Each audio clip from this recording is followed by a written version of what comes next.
El debate que se está planteando es entre medios regulados por el mercado o medios que tengan que ver con la pluralidad social que se expresa en los procesos electorales y en los propios procesos de conflicto social. ¿Eso qué quiere decir? Que habrá que establecer un sistema que garantice una mínima pluralidad mediática que responda a la pluralidad social. Y es verdad que eso se tiene que arbitrar legalmente y que alguien tiene que poder interpretar cómo se traduce en lo mediático la pluralidad política y la pluralidad social. Pero yo creo que eso no es tan complicado. Por una parte, creo que tiene que existir al menos un tercio de medios públicos no definidos por el Estado o por el gobierno de ese Estado, sino definidos a partir de las propias correlaciones parlamentarias y lo que vota la gente.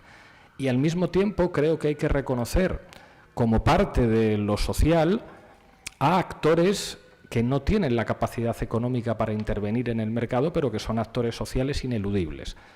Pongo un ejemplo muy evidente de mi país que aquí no sonará extraña.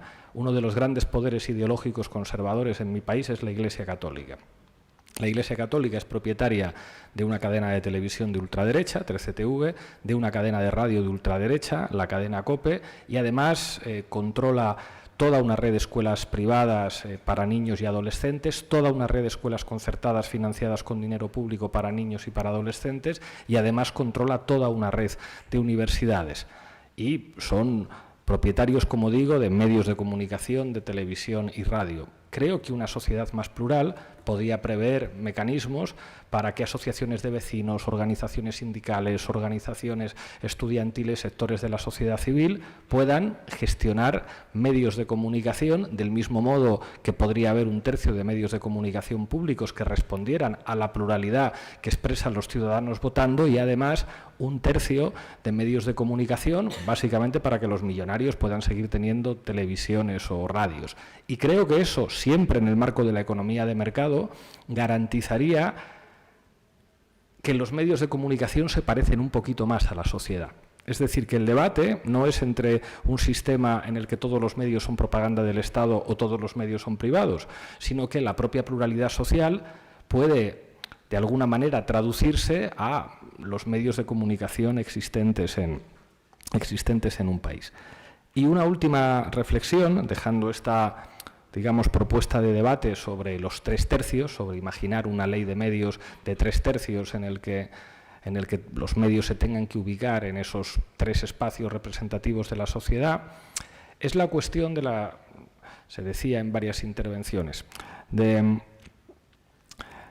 en qué manera las redes sociales y las transformaciones de las tecnologías de la información y de las comunicaciones han cambiado el paradigma.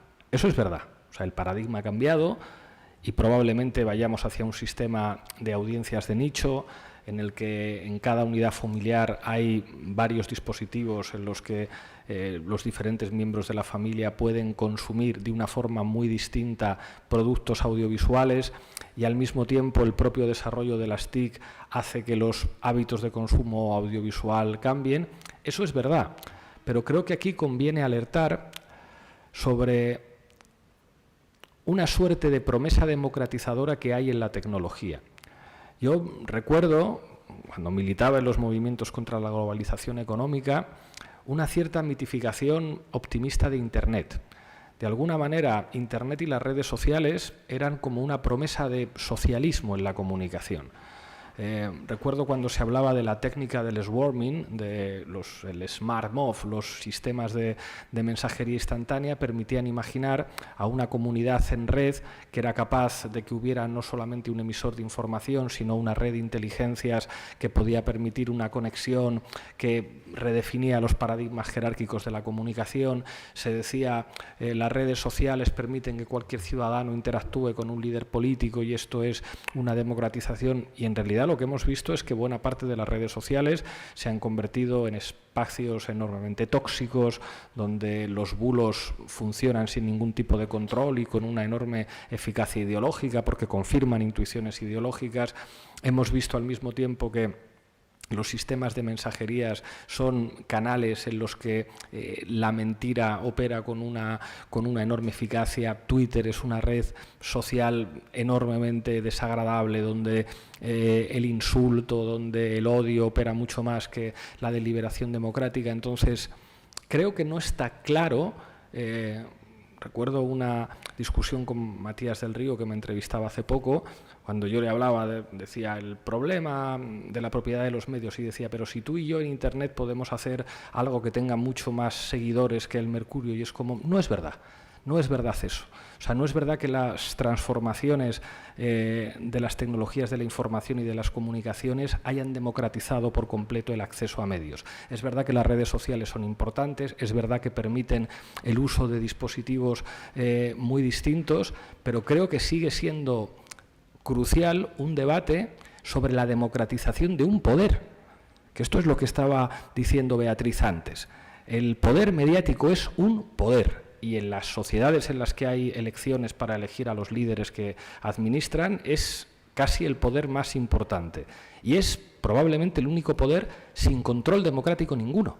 Está solamente al albur del mercado y no se puede identificar control democrático con propaganda estatal. Control democrático es como en el sufragio. Es como, pues no puede ser que haya sufragio censitario, no puede ser que haya sufragio masculino, pues no puede ser que el acceso a los medios de comunicación sea un privilegio solamente de los ricos. Es demasiado importante como para no establecer mecanismos de democratización de uno de los poderes que se ha revelado como más definitivo en la organización de nuestras sociedades democráticas y en la definición de los comportamientos sociales, políticos y finalmente electorales. Si esto no fuera así, los ricos no se comprarían televisiones y radios. Las televisiones y radios no dan mucho dinero, o sea, no son un negocio para generar amplios beneficios. Sin embargo, generan algo que es enormemente importante, que es influencia en lo que la gente piensa y en lo que la gente vota. Por eso los ricos, que son gente muy pragmática, a la que no le gusta perder dinero ni invertir su dinero en negocios que no son rentables, asumen que a lo mejor hay que perder dinero teniendo periódicos o teniendo televisiones, porque eso es absolutamente crucial a la hora de determinar cómo pensamos todos y a la hora de definir también comportamientos políticos y electorales que pueden afectar a sus intereses.